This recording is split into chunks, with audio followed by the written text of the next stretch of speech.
আপনি যে বলছেন লন্ডনের এদের নাম যে বলছেন এরা থাকতে পারে, কিন্তু লন্ডনের এরা কি আসলে তারেক রহমানের খুব বিশ্বস্ত?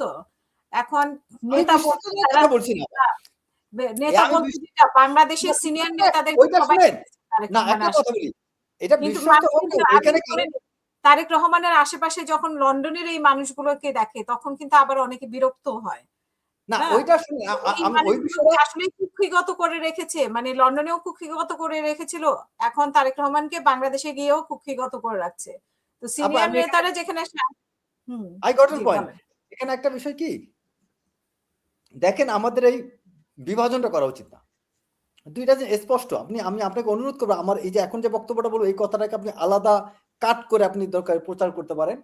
এটা নিশ্চয়ই আপনি শুনেছেন যে নিয়ে আসলেও বিতর্ক হচ্ছে। এই কথাটা আমি খুব গুরুত্বপূর্ণ একটা কথা বলবো। আমাদের বিভাজন বন্ধ করা উচিত। কিভাবে? একটা সুন্দর চিন্তার মাধ্যমে। সেটা কি?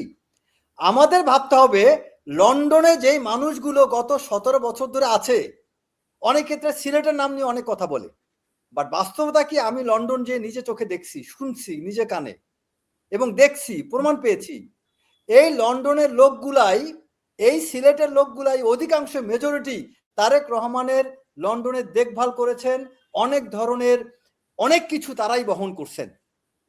আজকে যারা দরদ দেখান এইসব মানুষরা যদি শুনছে এক জায়গায় $10,000 লাগবে, তখন এদেরকে খুঁজে পাওয়া যায় না। তখন এই লন্ডনের মানুষগুলাই একটা ছোট্ট অনুষ্ঠান করতে তারা এই নিজেরাই কারো কাছে হাত না পাই তা নিজেরাই সেই আয়োজন করছেন। অনেক ধরনের ইনিশিয়েটিভ তারা নিচ্ছেন। তারেক রহমান যখন লন্ডনে যান তখন এই মানুষগুলাই তার পাশে ছিলেন। সো তাদেরকে ওই আবেগের জায়গা থেকে লন্ডনে এই লোকগুলোকে সম্মান করতে হবে। এক, আবার লন্ডনের ভাই যারা আছে তাদের চিন্তা করতে হবে, আমরা যখন তারেক রহমানের কাছে থাকি তখন এই বাংলাদেশের মানুষগুলা এখানে বসে জুলুম, নির্যাতন, গুম, খুন, হামলা এগুলো শিকার হয়েছেন। এই মানুষগুলো এখন তারেক রহমানকে কাছে পেয়ে তারা আমাদের চেয়ে একটু বেশি কাছে টানতে চাইবে, আমরা একটু সুযোগ তাদেরকে দেই।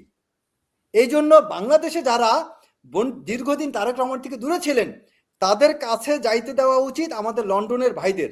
আর বাংলাদেশের ভাই যারা আছে তাদের উচিত লন্ডনের ভাইদেরকে ওই সম্মানটা জানানো, ওই কৃতজ্ঞতা, ওই রিকগনিশন দেওয়া যে ভাই আপনাদেরকে স্যালুট, আপনারা আমাদের লিডারকে দেখে রাখছিলেন।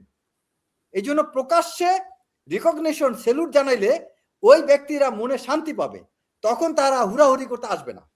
আর বাংলাদেশের ভাইদেরকে স্বেচ্ছায় একটু স্পেস দিলে তখন বাংলাদেশের বাইরেও চিন্তা করবে আমার এই ভাইরা, আমাদের নেতারা যেহেতু দেখা রাখছে, আমরাও তাদেরকে একটু কাছে টানি। তখন কি হবে? মিউচুয়াল আন্ডারস্ট্যান্ডিংটা কাজ করবে, মিউচুয়াল রেসপেক্ট থেকে মিউচুয়াল ট্রাস্ট তৈরি হবে এন্ড মিউচুয়াল ডিপেন্ডেন্স তৈরি হবে পরস্পরের প্রতি, এন্ড রিলেশনটাও বিল্ড হয়ে যাবে। লন্ডনের ভাইরা তো মানে দিচ্ছে কাছে আসতে নিজেদের পছন্দ অনুযায়ী। লন্ডনে যেটা করতে, আমি 1 মিনিট এখানে আমি ভাইদের দোষ দেব না। লন্ডনের ভাইরা নিজে থেকে টাকা দিয়েছে নাকি মানুষ থেকে নিয়ে টাকা দিয়েছে, এটা নিয়েও তো অনেক কথা আছে। এবং লন্ডনের ভাইরা এখন সেখানে গিয়ে আবার মানে নিজেদের পছন্দ মতো কাকে আসতে দিবে কাকে আসতে দিবে না সেই সুযোগটাও নিচ্ছে। মানে লন্ডনের ভাইরা লন্ডনেও ভোগ করেছে, এখন বাংলাদেশে গিয়েও ভোগ করছে। তো এটা আপনি কি বলবেন? এখানে আরেকটা বিষয় চাপা শুনেন।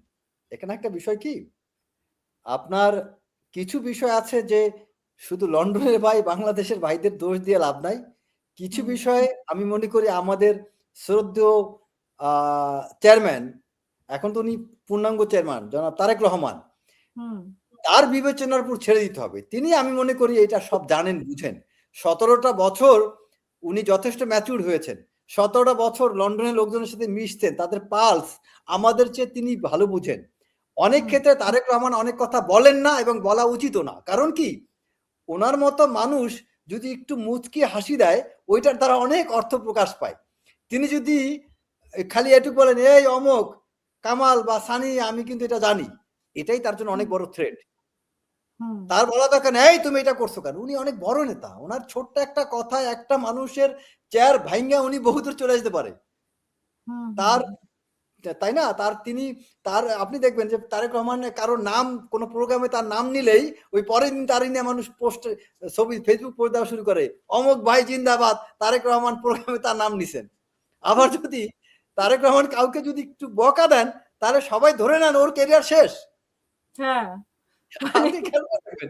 তার মানে তারেক রহমানকে প্রচন্ড সংবেদনশীল হতে হচ্ছে, তাকে প্রচন্ড চিন্তা করতে হয় যে তিনি ইচ্ছা করলেই আমাদের মতো করে একজন নেতাকে বকা দিতে পারবেন না, আমাদের মতো করে একটা নেতার প্রতি আবেগ প্রকাশ করতে পারবেন না। তাকে প্রচন্ড সুপার ডিপ্লোম্যাটিক হতে হবে, সুপার ডিপ্লোম্যাটিক। ডিপ্লোম্যাটরা তো অনেক ক্ষেত্রে মনে করেন কোনো কিছু ডাইরেক্টলি নাও করেন, হ্যাঁও করে না। তারেক রহমানকে তার চেয়ে বেশি আমি মনে করি এই জায়গাটা সামঞ্জস্য করতে হবে যে আমরা আসলে লন্ডন বিএনপি এবং বাংলাদেশ বিএনপি আসলে ভাগের মধ্যে থাকা উচিত না, বা দ্বন্দ্ব থাকা উচিত না। এই জিনিসটা মিউচুয়াল করতে হবে, আসলে তারেক রহমান নিজেকেই করতে হবে।